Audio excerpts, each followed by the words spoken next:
ఏమైంది అప్పటికి చెప్తే నీ అవ్వ మొత్తం స్పీడ్ తొక్కుపోతున్నా సైకిల్ తొక్కుతావు ఎట్లా తొక్కుతావు. మరి ఎందుకు ఎందుకు ఇట్లా బిస్కెట్ అయింది పెళ్ళి?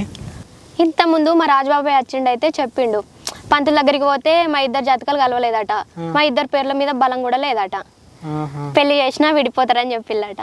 అవ్వతోడు మీ జాతకాలు కలవలేదంటే మరి ఆ ముచ్చడినాక మీ బాప ఏమన్నాడే నీతోని?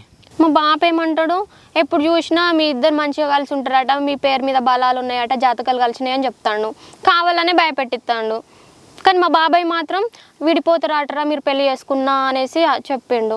ఎట్లెందుకు అన్నాడే నాకు అర్థం కాదు. ఏమో నాకు తెలియదు, నన్ను భయపెట్టిద్దామని కావచ్చు. ఎంత భయపట్టించినా మన ఇద్దరం ఒక్కటైతామని మీ బాబుకి తెలియదు. అబ్బా సరే కానీ ఒకవేళ మా ఇద్దరు జాతకాలు కలిసి మా ఇద్దరికి పెళ్ళి అయితే ఏం చేద్దాం? చూసుకుంటుంది ఉత్తగానే మా బాపుకు భయపడి. అంత లేదమ్మా, ఒకవేళ నీకు నిజంగానే పెళ్ళి అయింది అనుకో, చక్కగా సైకిల్ వేసుకొని